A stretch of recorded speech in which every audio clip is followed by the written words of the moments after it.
Hoje no Entre Conversas a gente fala do diagnóstico precoce do autismo.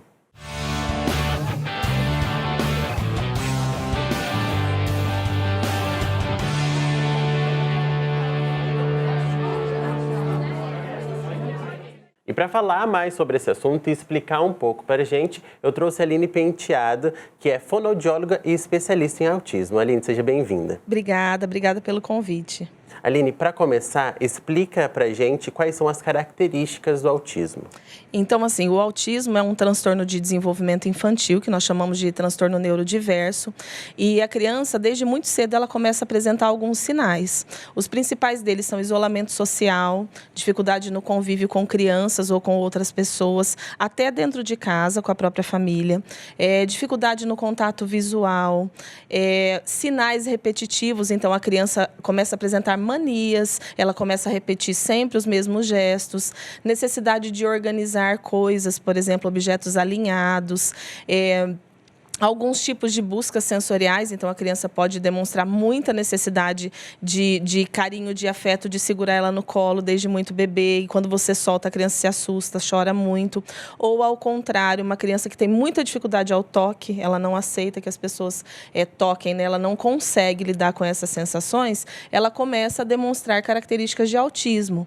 Mas para a família, o que chama mais atenção é a ausência da fala e do convívio social.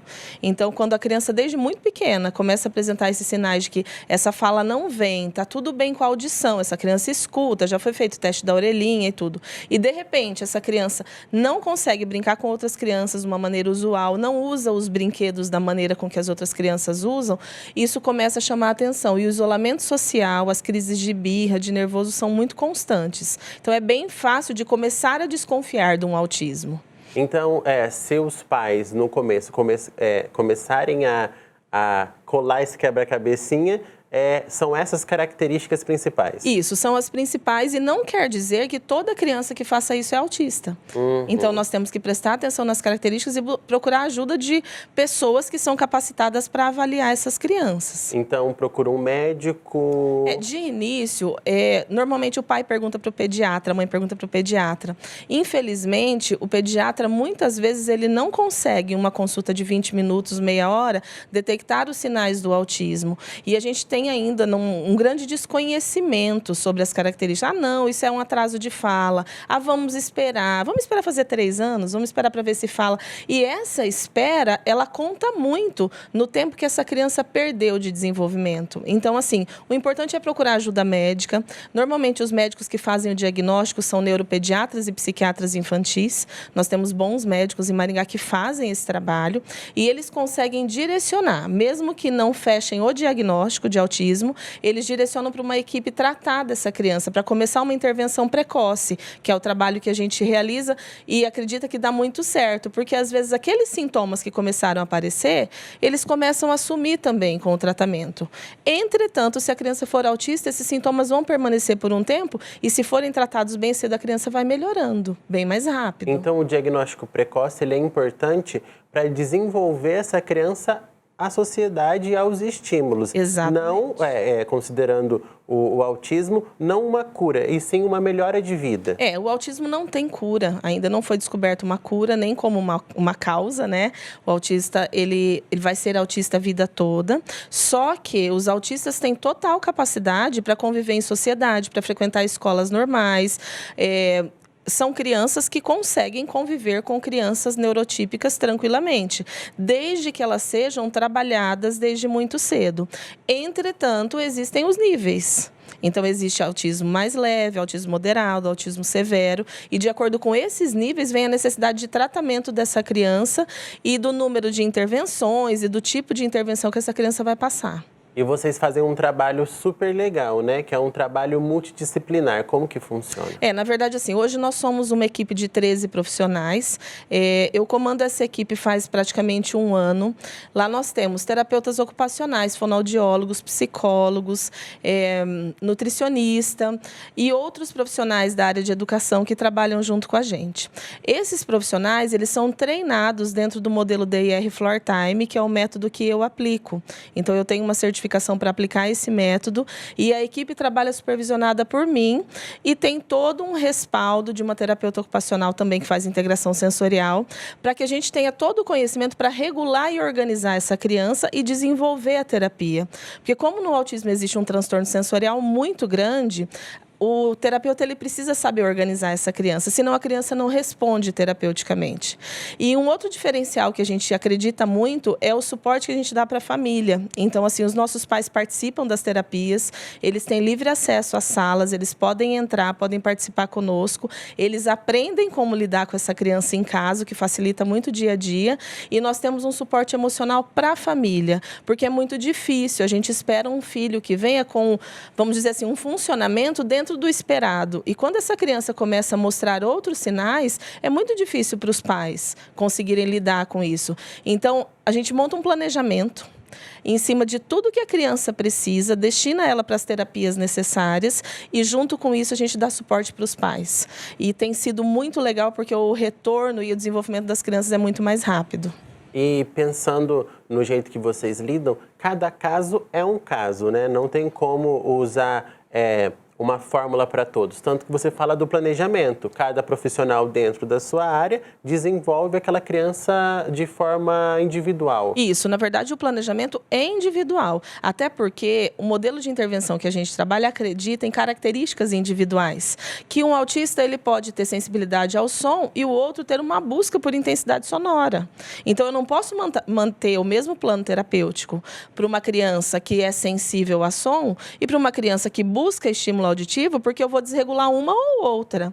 Então, o planejamento terapêutico e a intervenção, eles são individuais.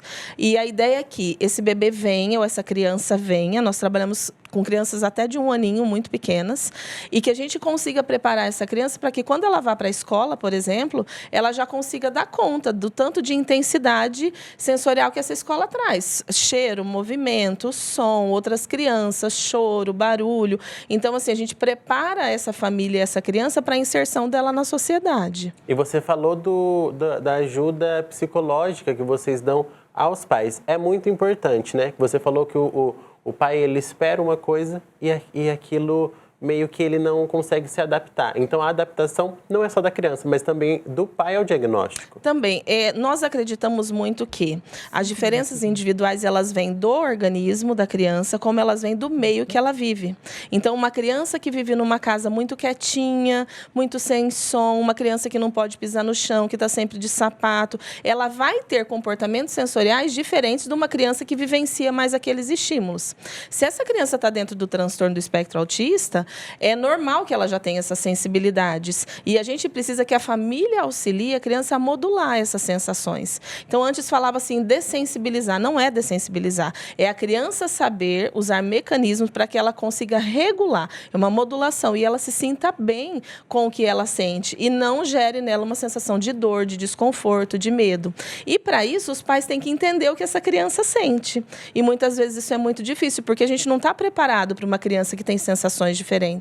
E aí o suporte psicológico vem aí. É dar para esses pais essa força, esse ouvir, esse carinho, esse cuidado, para que eles se fortaleçam para dar suporte para essa criança em casa. Então, a gente precisa cuidar dos pais, é muito importante, né? A família é isso. É uma adaptação ao novo ritmo de vida que os pais e essas pessoas também vão ter, né? Exatamente. Muda completamente os planos, né? Eu falo que você imaginava que você ia levar a tua filha para o balé, ia levar a tua filha para natação e, de repente, você tem que levar para terapia de fono, para terapia de integração sensorial, você tem que ir na psicóloga. Então, assim, às vezes, na maioria das vezes, a gente não planejou nada disso. E, de repente, quando a mãe e o pai se veem, eles têm que reestruturar uma vida inteira. Então, o suporte para essa família é muito importante, é uma coisa totalmente necessária. E esses muitos profissionais que dão suporte a essas crianças também é muito importante, porque cada um desenvolve essa criança na área adequada, né? Exatamente. Então, assim, muitas vezes, quando eles vão ao médico, vão ao neuropediatra, ao psiquiatra, a criança volta cheia de pedidos de intervenções terapêuticas, porque o médico é quem orienta a respeito disso.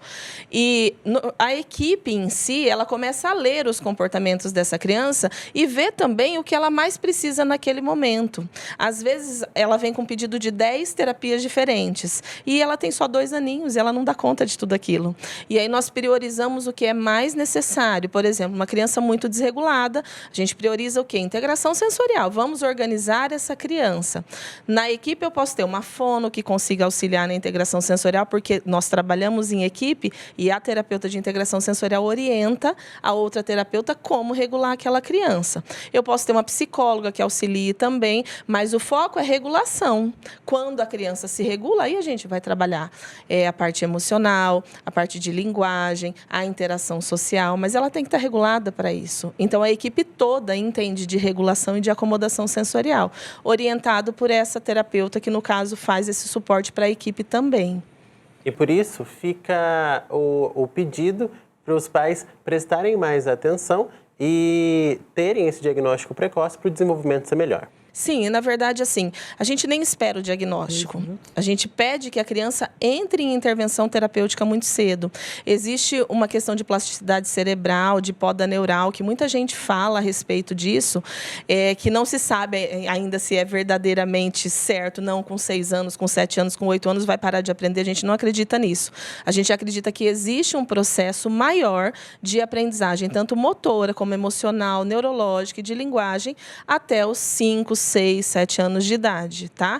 Não que a criança vá parar de aprender e não possa desenvolver depois, mas que precisa ser trabalhado nessas primeiras etapas do desenvolvimento muito cedo, precisa, porque a criança vai perdendo essas etapas. E aí, de repente, quando ela acorda, ela já perdeu muita coisa, se a família esperar muito. Então, o ideal é que, mesmo que eu não tenha o diagnóstico, eu tenho uma é suspeita. Tenho uma suspeita que meu filho tem autismo, meu filho pode ter características de autismo. Opa, vamos entrar com a intervenção precoce para que esses danos possam ser reduzidos e essa criança não venha a ter esses atrasos.